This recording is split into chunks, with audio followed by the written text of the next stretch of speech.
Hi everyone, it's your friend here, Zeus_Persassy's uncle. Today I will be reading the fan fiction on AO3 titled The Demon King Crafted from Sunbeams by passing_ghost_friend. Summary.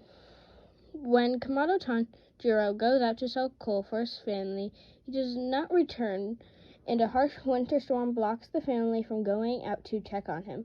Tomioka Gyu arrives late to the mountain with his sword ready to destroy any demon, yet when he finds neither a human or anything like the demon he has encountered before.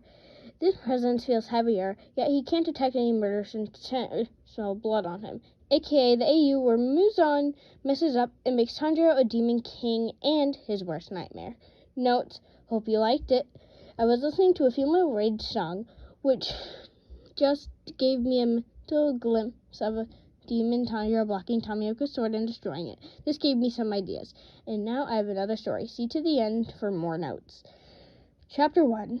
Prologue.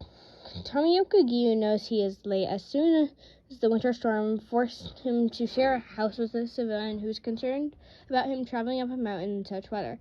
He knows he is far too late to complete his mission when the civilian Saburo starts telling him about a boy who lived with his family up a mountain. The old man raised his hands with his face filled with worry. His eyes darted to the window that was closed with wooden planks, with the sound of rushing wind and snow squeaking through the places between the planks. I tried to tell him it was safer to stay here than go up the mountain at night because of demons. You know about them, Tomioka asked. The only ones who knew the ones of the demons who were encountered them before. I know about them and about you, Demon Slayer. You know far too much about it. Saburo's tone drifted down into a sad melancholy sadness that gave the water Hashira a clue to why the old man knew about them. I'm sorry for your loss, Tomioka said, his gaze drifting down.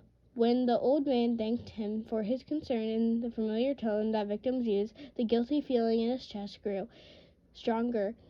When the man admitted to losing his family to the creatures many years before. After that, Saburo began to tell him about the Kamado family, who lived up the mountain, a simple family of coal burners whose eldest son traveled down to the town before the storm came to sell a basket full of coal. Tanjiro refused to stay and went up the mountain. I hope I am just being overly cautious, but something tells me a tragedy happened that night, Saburo explained. The wrinkles in his face line grew deeper with his obvious worry. When it is safe to go out, can you please check on the family? Can you make sure that the Kamados, at least one of them, is all right? Saburo talked like a man who knew most of, if not all, the family was dead.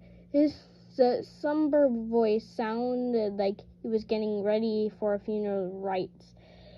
However, it was 3 days before he could set foot outside. Saburo had plenty of coal from the Kamado family to keep both of them warm from the biting cold. Once the snow finally started to lessen, Tomioka rushed out of the house with his sword ready. As he dashed up the mountain, his breath rattled in his chest as the technique calmed his body while he ran with all his might. There. The demonic aura is hard to pick up with the cold wind still blowing, but he knows a demon is on the mountain. Tomioka followed the trail up to the mountain with a guilty feeling sinking with the realization it was coming from the location of the family's house.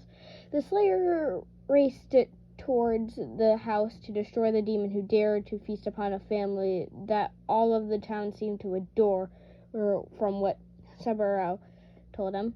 Once the house came into his vision, he frowned at the lack of visible blood or an iron scent lingering in the air. Was he too late to kill the demon? Had it already gotten away from the snowstorm? His answer was clear when he saw a boy exiting out of the house. One with a green and black checkered howry and red hair loose around his shoulders, and red eyes that immediately darted to him with the stare dead into his gaze. Tomioka tensed with his grip sword on his sword's handle. Without hesitation, he charged the demon with the sword drawn, ready to blow life from his neck with one swift move of striking tide. As he got closer, the demon didn't move. The face seemed calm, desperate, the sword coming towards him. Gritting his teeth, Tomioka swung his sword, only for the demon to catch it within its clawed hands. "It's rude to attack someone unprovoked," the demon commented, as if it was a small child getting reprimanded. Then those clawed hands dug into the sword with blood dripping from its fingers. "Didn't anyone teach you? I can give you lessons if you want, stranger." The demon tilted their head, staring into him with a gaze that felt so curious, like the creature couldn't understand why its life was getting threatened. Suddenly the demon's head tilted, leaned to the side, so its face was facing the blade. Tomioka watched as the demon took only a second to slam its forehead down on the blade, and crack! Tomioka's eyes widened at the sound. He looked to see the demon boy had cracked his sword in half, severing the strong blue-colored blade without an ounce of effort. "There we are." The Hashira took in deep breaths as he looked away at the other half of his blade lying discarded on the snow. The demon's red eyes that calmed him into his soul, like a stunning ray of sunlight threatening to burn him to the core. But that gaze shifted into a warm sunbeam once his sword had broken. The demon who used to be Kamado Tanjiro smiled at him, his fangs barely hiding behind his lips. There was no murderous intent, even though he had raised his sword to attack him. There was no bloodthirsty aura in the air between them like he had sensed with other demons he had slain before. This was different. No, its presence. Tomioka could feel the full force of it. Now that he was close enough, it was suffocating. It was heavier than anything he had ever experienced. It made him choke on the constant breathing for a moment, like the energy the demon gas seized his vulnerable spot without the other even moving towards him. It was a physical threat, yet did not feel like one, like a wolf in sheep's clothing waiting for its next move to catch him off guard. "Big brother!" Tomioka was stunned into silence when a young boy's face peered around the doorframe of the house. The resemblance was uncanny, even though the young boy had a mole under one of his eyes.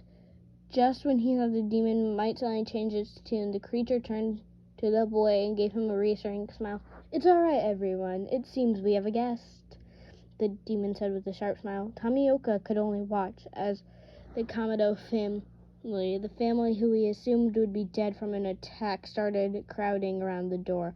All the members Saburo talked about were starting right at him in the face without a single sign of injury. The demon turned to him, those earrings swaying from the movement of its head. Those sun-colored eyes stared at him warmly, like he was a welcoming guest into its home.